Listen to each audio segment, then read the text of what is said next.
अस्सलाम वालेकुम वरहमतुल्लाहि वबरकातुहू। वेलकम कहते हैं आपको वज़ाइफ स्टोरी चैनल पर। हज़रत लूत अलैहिस्सलाम की दुआ। जब हज़रत लूत अलैहिस्सलाम अपनी कौम की इस्लाह से मायूस हो गए और इन्होंने अल्लाह के अज़ाब को चैलेंज किया तो आपने अल्लाह से नुसरत तलब की।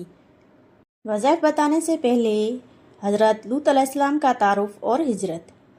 ख़ानदानी ताल्लुक़। आप हज़रत इब्राहीम अलैहिस्सलाम के भतीजे थे और इन पर सबसे पहले ईमान लाने वालों में शामिल थे। हिजरत। आपने हज़रत इब्राहीम अलैहिस्सलाम के साथ बाबिल इराक़ से फ़लस्तीन की तरफ हिजरत की। बाद अज़ा अल्लाह के हुक्म से आपको उर्दन और फ़लस्तीन की सरहद पर वाक़ सदूम नामी शहर की तरफ नबी बनाकर भेजा गया।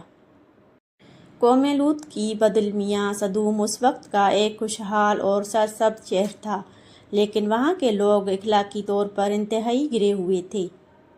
उनके बड़े गुनाह ये थे। विकीपीडिया हम जिन्स परस्ती। वो मर्दों के साथ अपनी हमजिनसी हाजात पूरी करते थे जो इंसानी तारीख में उनसे पहले किसी कौम ने नहीं किया था। मुसाफिरों की तज़लील। वो मुसाफिरों को लूटते थे, उनके साथ बदफेली करते थे और सरेआम बेहयाई के काम करते थे। लूत अलैहिस्सलाम की दुआ। जब हज़रत लूत अलैहिस्सलाम अपनी कौम की इस्लाह से मायूस हो गए और इन्होंने अल्लाह के अज़ाब को चैलेंज किया तो आपने अल्लाह से नसरत तलब की। मुफ़सिदीन से निजात व शिर, फसाद और बुराई फैलाने वाले लोगों के ख़िलाफ़ अल्लाह की मदद हासिल करने के लिए एक बेहतरीन ज़रिया है।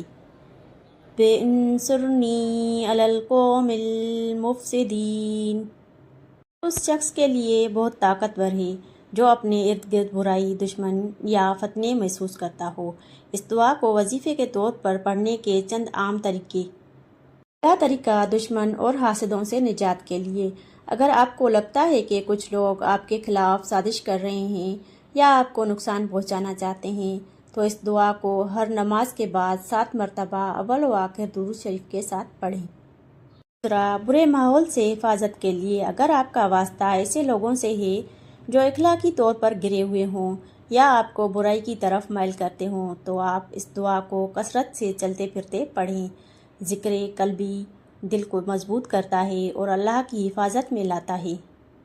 ख़ास हाजात नसरत के लिए। किसी भी मुश्किल वक्त में जब आपको लगे कि आप अकेले हैं और हक पर हैं तो नमाज तहज्जुद के बाद या जुम्मे के दिन असर से मगरिब के दरमियान 41 मरतबा इस आयत का विर्द अल्लाह की गैबी मदद हासिल करने का बहुत ही आसान और मुजरब अमल है। और अज़ाब का नज़ूल। जब हज़रत लूत अलैहिस्सलाम की बरसों की मेहनत और नसीहत का उन पर कोई असर ना हुआ और इन्होंने अज़ाब का मुतालबा किया तो आपने वो मशहूर दुआ मांगी, ए मेरे रब, इन मुफ़सिद लोगों के मुकाबले में मेरी मदद फरमा। अल्लाह ताला ने इंसानी शक्ल में खूबसूरत फ़रिश्तों जिब्राइल, मीकाईल और इसराफील को हज़रत इब्राहीम अलैहिस्सलाम के पास खुशखबरी देकर सदूम भेजा। बीवी की गद्दारी। हज़रत लूत अलैहिस्सलाम की बीवी ने जो खुद ईमान नहीं लाई थी, बस्ती वालों को मेहमान फरिश्तों की आमद की इत्तला दे दी, जिस पर बदकार लोग आपके घर पर जमा हो गए। आपकी सूरत।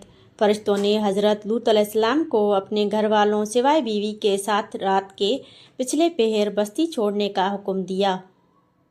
होते ही बस्ती को जड़ से उखाड़ कर उलट दिया गया और उन पर पकी हुई मट्टी के पत्थरों की बारिश हुई। सूरह अनकबूत की आयत नंबर 30 है। ये दुआ हज़रत लूत अलैहिस्सलाम ने उस वक्त मांगी थी जब उनकी कौम उन पर सरकशी और बदइल्मियों में हद पार कर गई थी।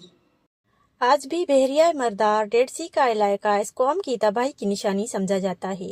यकीन कामिल वजीफ़ा तभी असर करता है जब दिल में ये यकीन हो कि मदद सिर्फ अल्लाह की तरफ से आएगी।